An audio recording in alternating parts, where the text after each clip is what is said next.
Private security guard, हालांकि private security गार्डों के लिए और प्राइवेट सिक्योरिटी सेटअप के लिए कानून भी आया है और उस कानून में बताया भी गया है कि प्राइवेट सिक्योरिटी अगर आप लोगों ने बनानी है या प्राइवेट सिक्योरिटी सेटअप अगर आप लोगों को तैयार करना है तो उसके लिए क्या कुछ करने की जरूरत है।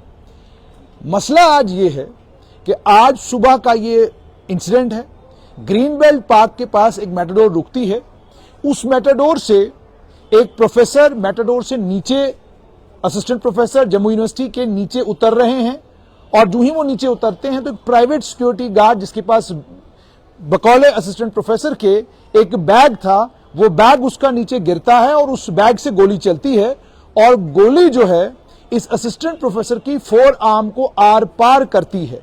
और इस समय इसी गवर्नमेंट मेडिकल कॉलेज की इमरजेंसी में वो प्रोफेसर जो है उनका इलाज हो रहा है और जो डॉक्टरों से मेरी बातचीत हुई है तो उन्होंने ये कहा है कि इस समय प्रोफेसर जो है वो, उनकी हालत बिल्कुल ठीक है और वो खतरे से बाहर हैं।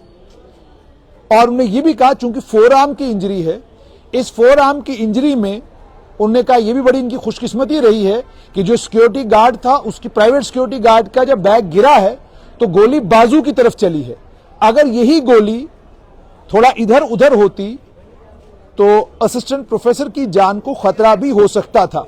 लेकिन फिलहाल जो डॉक्टर्स अभी बता रहे हैं वो कह रहे हैं कि वो इस समय खतरे से बाहर हैं। और जिस समय में डॉक्टर एस भारती राजा असिस्टेंट प्रोफेसर का नाम है और उन्हें बुलेट इंजरी आई है और ये मीडियन नर्व की इंजरी है। इस मीडियन नर्व की इंजरी में उनकी दो उंगलियां जो हैं जब वो उन्हें मोड़ने की कोशिश करते हैं तो मुड़ नहीं रही हैं। तो इसके लिए यहां पर डॉक्टर्स ने यह भी कहा कि हमने इन्हें कहा था कि हम अभी ऑपरेशन करते हैं और ऑपरेशन के लिए जो खून की जरूरत है वो भी उनके परिजनों को बता दी गई है। उनकी धर्मपत्नी इस वक्त इसी मेडिकल कॉलेज के इमरजेंसी वार्ड में उनके साथ हैं और कुछ और स्टूडेंट्स और जम्मू यूनिवर्सिटी के कुछ जिम्मेदार प्रोफेसर भी यहां आए हैं। और उसके अलावा सिर्फ इतना ही नहीं बल्कि एचओडी जो सर्जरी डिपार्टमेंट के हैं वो भी नीचे आए थे और उन्होंने भी डॉक्टर एस भारती राजा, उनके साथ जो परिजन हैं और उनके स्टूडेंट्स और उनके जानकार और यूनिवर्सिटी में उनके फैकल्टी मेंबर्स जो इस समय गवर्नमेंट मेडिकल कॉलेज जम्मू में आए हुए हैं, उन सब ने इन्हें कहा कि अगर आपको किसी मदद की जरूरत है और तो उन सब की यही राय है कि हम डॉक्टर एस भारती राजा को यहां से अमृतसर शिफ्ट करेंगे जहां पर उनका बेहतर इलाज होगा। जबकि गवर्नमेंट मेडिकल कॉलेज जम्मू के प्रिंसिपल और गवर्नमेंट मेडिकल कॉलेज जम्मू के प्रशासन, इनका ये साफ तौर पर कहना है कि अगर डॉक्टर एस भारती राजा यहीं पर रहते हैं तो हम उनकी सर्जरी भी करेंगे और उनको स्वस्थ करके गवर्नमेंट मेडिकल कॉलेज से घर भेज देंगे।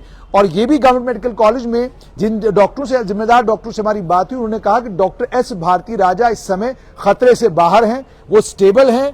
और जो जिस समय ये गोलीकांड हुआ और जो डिटेल्स मेरे पास हैं उसके मुताबिक इस गोलीकांड में जो सिक्योरिटी गार्ड जिसके बंदूक से गोली चली है वो जगदम्बा ज्वेलर्स का सिक्योरिटी गार्ड है, उसके वहां सिक्योरिटी का काम करता है। और आप हिसाब लगाइए कि आप एक प्राइवेट बस में हैं, प्राइवेट मेटाडोर में हैं, आप बैग में बंदूक लेकर घूम रहे हैं और लोडेड बंदूक आपने बैग में रखी हुई है, ये कितना गैर जिम्मेदारी वाला काम है। और जब ये अलग अलग सिक्योरिटी एजेंसीज इन लोगों को एम्प्लॉय करते हैं, इन लोगों को नौकरियां देते हैं, तो क्या वो इन सब चीजों को चेक करते हैं? क्या ये बंदूक के बारे में सब कुछ जानते हैं? जो इनको लाइसेंस मिला है बंदूक का, वो लाइसेंस कहां से मिला है, किसने दिया है और इनका एक्सपीरियंस क्या है? क्या ये फौज से रिटायर्ड है, पुलिस से रिटायर्ड है, या जो आजकल सिलसिला है कि हर दूसरा आदमी जो कोई काम नहीं कर रहा वो कहता है जी मैं सिक्योरिटी में आ जाऊंगा, सिक्योरिटी में भर्ती होने के बाद बंदूक का लाइसेंस मैनेज कर लेते हैं और बंदूक का लाइसेंस मैनेज करने के बाद सिक्योरिटी का काम करना शुरू कर देते हैं। मतलब ये कितनी गैर जिम्मेदारी वाली बात है। लोडेड गन आप बैग में रखकर घूम रहे हैं और उसके बाद लोडेड गन, शुक्र कीजिए कि 12 बोर गन थी जो डिटेल मिली है और ज्यादा तफसील तो तब मिलेगी जब पुलिस इसमें कोई प्रेस नोट जारी करेगी। लेकिन सूत्र भी ये बता रहे हैं कि 12 बोर गन, उसमें से मान लीजिए एक ही गोली चली। अब सोचिए अगर इसके पास कोई ऑटोमेटिक राइफल हो या कोई और बंदूक हो तो कितना बड़ा हादसा जो है वो गांधीनगर की मेटाडोर में हो गया होता। तो प्राइवेट सिक्योरिटी सेटअप, जितने भी प्राइवेट सिक्योरिटी एजेंसीज हैं, इनका ऑडिट होता है कि नहीं होता है? ये जिन लोगों को अपने यहां मुलाजमत देते हैं क्या उनका बैकग्राउंड चेक करते हैं? जिन्हें मुलाजमत देते हैं इनका फौज का, पुलिस का एक्सपीरियंस कितना है, क्या उसको काउंट करते हैं? और नौकरी देते वक्त ये किन चीजों का ख्याल रखती है? वो सारे सवाल हैं जिनके जवाब जो हैं वो पुलिस को अब तलाशने हैं। ये जो शख्स था जिसके बैग में बंदूक लोडेड थी और जिसके गिरने के बाद एक असिस्टेंट प्रोफेसर जो है जख्मी हुए हैं बुरी तरीके से। और जो हमारे पास जानकारी है उसके मुताबिक जब ये जख्मी हुए, इनके जख्मी होने के फौरन बाद इन्हें गांधीनगर हॉस्पिटल लिया गया, वहां पर इन्हें फर्स्ट एड मिला और फर्स्ट एड मिलने के बाद उन्हें government medical college Jammu shift किया गया। और यहां आते ही यहां पर सर्जरी डिपार्टमेंट के जो पीजी हैं, सर्जरी डिपार्टमेंट के जो डॉक्टर्स हैं, फौरन उन्होंने इन्हें देखना शुरू किया और जो जरूरी चीजें शुरुआत में करने वाली थी वो सारी की। और उसके बाद अब डॉक्टर एस भारती राजा जो है वो बिल्कुल स्टेबल हैं। इसमें यह भी कहा गया कि आइसोलेटेड इंजरी है, फोरआर्म की इंजरी है, तो इस आइसोलेटेड इंजरी में अभी तक डॉक्टर साहब बिल्कुल सकुशल, बिल्कुल ठीक ठाक हैं और स्टेबल हैं। डॉक्टर्स ने उन्हें यह भी कहा कि हम डॉक्टर जहां उनकी सर्जरी करने की तैयारी कर रहे थे, वहीं पर उनके परिजन, उनके साथी, फैकल्टी मेंबर्स, उन्होंने ये राय बनाई है कि हम डॉक्टर एस भारती राजा जो तमिलनाडु मद्रास के साउथ इंडिया के रहने वाले हैं, वहां से आते हैं, हिंदी भी कम बोलते हैं और उसके कारण भी थोड़ी दिक्कत होती है कि उनसे जब आप बातचीत करते हैं तो बातचीत में दिक्कत होती है। तो हमने भी उनसे बातचीत करने की कोशिश की, लेकिन उनकी मानसिक स्थिति देखते हुए हमने सवाल जवाब करना या कैमरे पर उनसे बातचीत करना सही नहीं समझा और हम बाहर आ गए।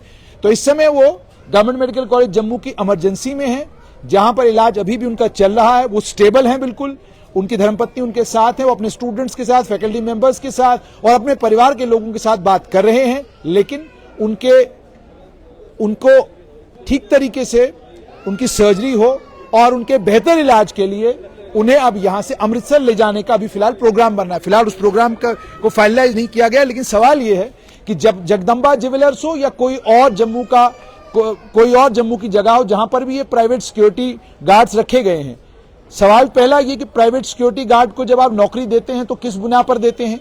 नंबर 2, जो उनके पास बंदूक है वो बंदूक उन्होंने फौज में सर्विस करने के बाद अपना लाइसेंस लिया है या उनके पास कोई एक्सपीरियंस नहीं है और बंदूक उनके पास है। तो ये बड़ा गंभीर और बड़ा सीरियस मामला है। प्राइवेट मैटाडोरों में आपने भी बड़ी बात देखे होंगे सिक्योरिटी गार्ड घूमते हुए। और मैं ये भी आपको बताऊं कि एक बार मैं मुट्ठी में बिल्कुल मेरे सामने मैंने देखा था कि एक सिक्योरिटी गार्ड वो स्कूटर से गिरा हुआ था, उसने शराब इतनी पी हुई थी, उसके पास बंदूक भी थी और स्कूटर से गिरा हुआ था। अब हिसाब लगाइए ये कितना सीरियस मामला है कि आप रात के वक्त में ठीक ठाक शराब पीकर हैं और आप बेहोश हुए हैं सड़क के ऊपर और बंदूक आपके पास है। किसी क्रिमिनल एलिमेंट के पास, किसी गलत आदमी के हाथ अगर वो बंदूक लगेगी तो नतीजा क्या निकलेगा। तो ये वो सारी चीजें हैं जिन पर गंभीरता के साथ प्रशासन को, पुलिस को भी सोचने की जरूरत है और वहीं पर इस मामले की ठीक ठाक तरीके से पड़ताल करके इन सोने के कारोबारियों से, बाकी कारोबारियों से जिनके पास ये प्राइवेट सिक्योरिटी गार्ड है, ऑडिट करवाने की जरूरत है कि जो सिक्योरिटी के लोग, इनके पास प्राइवेट सिक्योरिटी के लोग काम कर रहे हैं, उनके पास जो बंदूक है वो आई कहां से। ये गंभीर मामला, जैसे मैंने आपको बताया कि शुक्र है ऊपर वाले का, गोली चली और फोरआर्म को क्रॉस कर गई। अगर थोड़ी सी इधर उधर चलती तो कितना बड़ा हादसा आज गांधीनगर में हुआ होता।